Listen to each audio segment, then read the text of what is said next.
Some viewers may find the following video disturbing. Viewer discretion is advised. Welcome everyone. Today we're going to be talking about the Pied Piper of Pasadena, Part 15. This is the story of Dean Corll. On July the 6th, 1973, Wayne Henley would begin teaching a driving class in Bel Air, which is roughly about 6 to 7 miles outside of Houston. And when he was on his first day at this job, he would befriend Homer Garcia. And on the second day, on July 7th, they would continue talking and getting to know each other.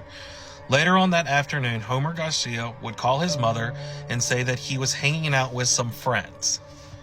Wayne Henley would take Homer Garcia to 2020 Lamar Drive, where they would shackle him to the torture board. He would be tortured, sodomized.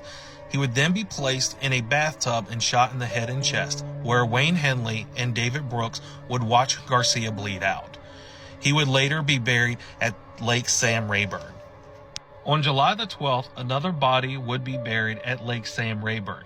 This time it would be John Stellers. Now, John Stellers would be more of the more different bodies that would be accumulated through all the victims of Dean Corll. One being that John Stellers was shot 4 times with a rifle. And also to add on, he had been buried with his clothes on. Wayne Henley and David Brooks would never admit to killing Stellers, but they also would not deny it. But the reason police would count Stellers as one of Dean Corll's victims is because not only was he in the mix of all the other bodies that would be buried with Dean Corll's victims, but also Wayne Henley also knew where to find the body. And police would speculate that on the night that John Stellers was murdered, he actually walked upon Dean Corll, Wayne Henley, and David Brooks as they were burying an unidentified body. And fearing that Stellers would go and report it to the police, they shot him 4 times with a rifle. The other thing that made police speculate that it was part of the victims is even though he had his clothes on, they would actually find ejaculate on his clothes, which would make police then theorize that after he had been killed by Dean Corll and his accomplices, they would stand over the body and ejaculate on his dead corpse. Shortly after the murder of John Stellers, David Brooks would then marry his pregnant girlfriend, Bridget Clark. And during the wedding and the honeymoon, this would take Brooks away from Dean Corll for about 3 weeks, which would make Wayne Henley his only accomplice. And on July 19th, Mike Bolshet, who also called Tony, who was the younger brother of Billy Bolshet, which was also another victim of Dean Corll, who he had murdered a year or 2 earlier. On the afternoon of July 19th, Tony Bolshet would be walking to get his hair cut at a barbershop, where he would be intercepted by Wayne Henley and Dean Corll. And he had actually known Dean because just like Billy, he had actually partied at Dean Corll's various residence over the years. And they would take him to 2020 Lamar Drive, where he would be shackled, tortured, sodomized, and strangled. And he too would be buried at Lake Sam Rayburn. When Tony went missing, his father, Billy Bolshet Sr., would actually go to the police and report him missing. And as many of the other victims in these stories, they would label him as a runaway. But I want you to keep in mind of one thing, that when Billy Bolshet had went missing and when Tony had went missing, it was only 14 months apart, and the police still did not see it as inconspicuous or funny. They would just label them both as runaways. That's just something I just want you to keep in mind here. Billy Bolshet Sr. and the rest of the family would actually go looking for Billy's body for 37 years, and his body would not be discovered until 2010, which would mean that they had actually been searching for their lost son for over 37 years. And unfortunately, a year after that, they would find out that the body they had thought was the body of Billy Bolshet, they would find out that it was actually the body of Roy Bunton. Billy's body has never been found to this day. Henley and Corll would strike again, and this time targeting 17-year-old Charles Cobell on July 25th, 1973. Now, to give you a little idea about Charles Cobell, at 17, he would actually get his then girlfriend pregnant at 15. After she had gotten pregnant, they would actually get married, but the marriage would not last very long and would actually get divorced.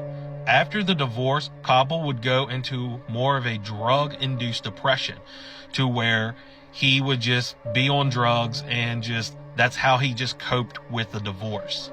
And during these times, he would actually find solace in his best friend, Marty Jones, who was also not just a delinquent, but he was also a drug dealer. And he would often dip into his own drugs that he would try to sell of weed, cocaine, and heroin. And he was also known as a very frequent burn artist. Basically, whenever he would try to sell his drugs to whoever, he either would completely not show up after getting the money, or he would just bring a very low quality drug to the people that he was selling to.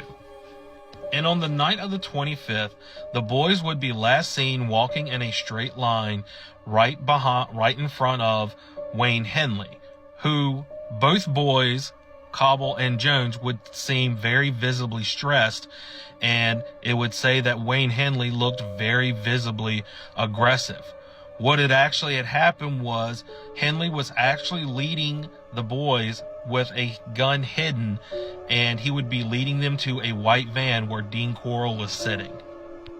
The boys would be taken to 2020 Lamar Drive, where they would be tortured all night. The next following morning, Cobell would make a phone call to his father and request that he give him $1,000 for ransom.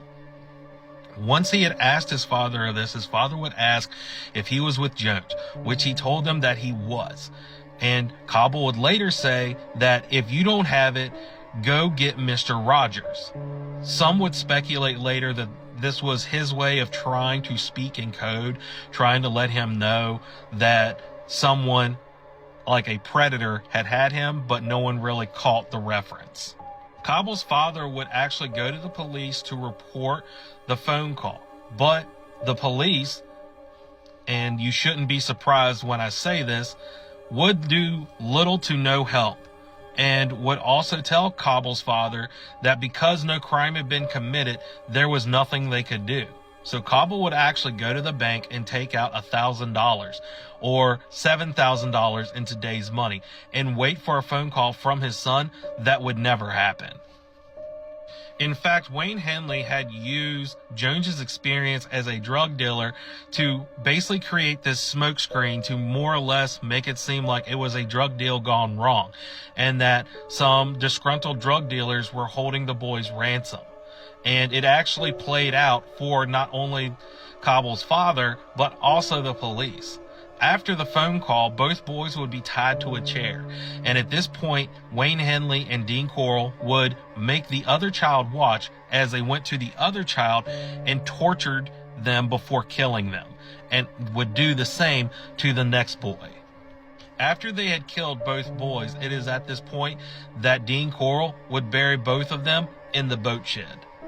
Shortly after these murders, Dean Corll, Wayne Henley, and David Brooks all began conspiring and talking about leaving Texas for good.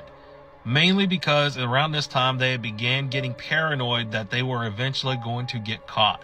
Because in the process of all things going on, they had killed over 20 victims, and they knew at some point the jig was going to be up.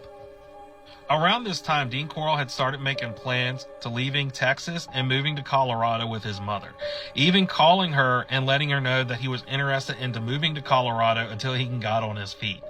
And Mary would actually assume that her son was running into some debts or some issues and wanted to just get a fresh start in Colorado, to which they began talking it out and just kind of planning his move to Colorado.